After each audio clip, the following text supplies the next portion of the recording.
Established in 1833, Lafayette Cemetery No. 1 sat in what once was the city of Lafayette, which was later annexed by the city of New Orleans.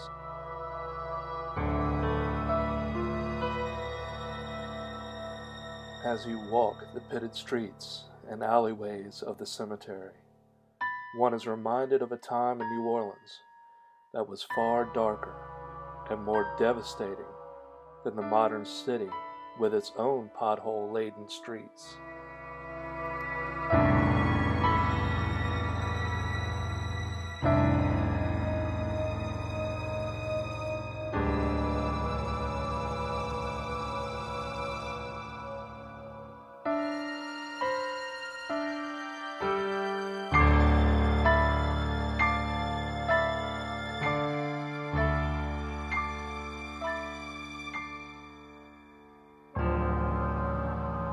By the 1850s, the yellow fever epidemic was reaching its peak. In 1852, nearly 2,000 people were interred here.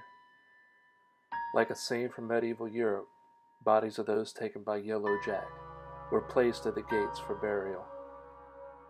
Due to regulations, the tombs could only be opened once per year, so many of the yellow fever victims were placed in these ovens that lined the wall to await burial.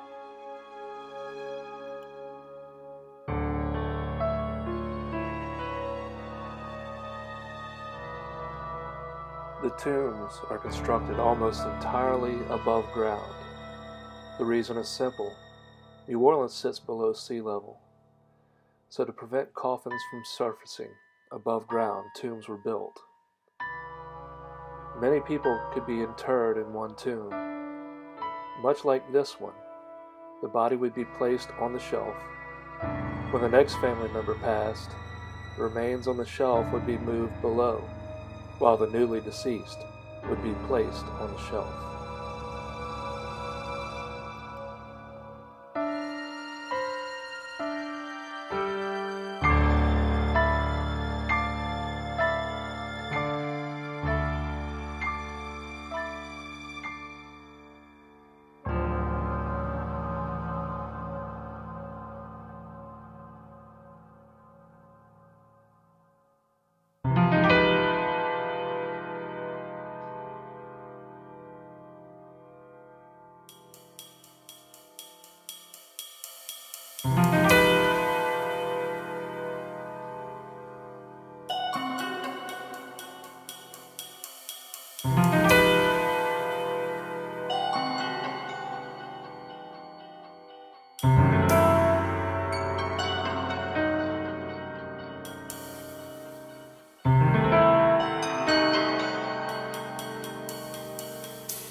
Entire families were decimated by yellow fever. Such is the case in this tomb, the top of which is shaped like a crib. 3 children lie here, all of whom fell ill within a matter of days.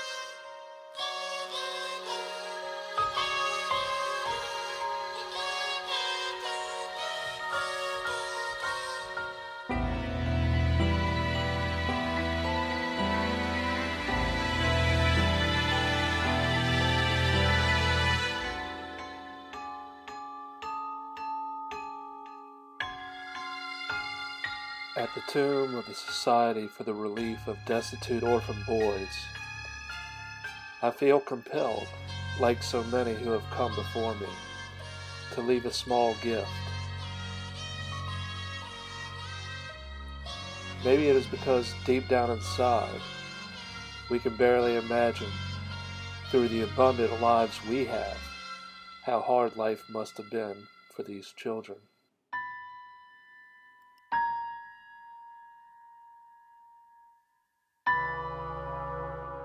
Little gifts and trinkets can be seen throughout the cemetery, most of which could only be described as naturally New Orleans. On any given day, one could find Mardi Gras beads, doubloons, oyster shells, paintings, and beer bottles.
When I saw this angel, I wondered at what these eyes had seen throughout the years.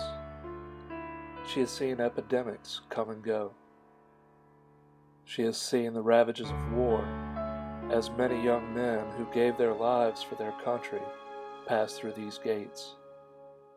She has seen New Orleans' dark underbelly, prostitution, gambling, crime, corrupt government. She has seen all of those pass through these gates as well. Hurricanes ripping at the city? She was there too. Yes, she knows the city that care forgot. And she knows that no matter the trials the city will face, it will rebuild, it will grow stronger, and the culture will grow along with it.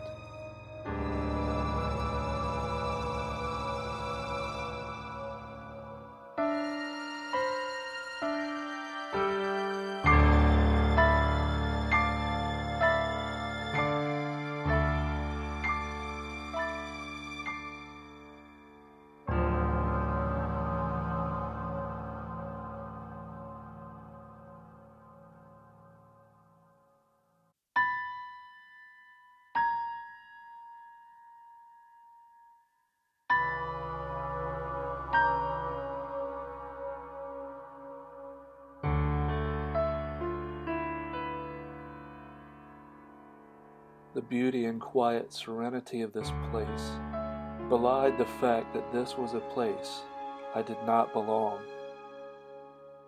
The sounds of the city began to call out to me to rejoin the world of the living. The wonderful smells from Commander's Palace wafted through my nostrils, and I knew I must leave. Or maybe I was just hungry.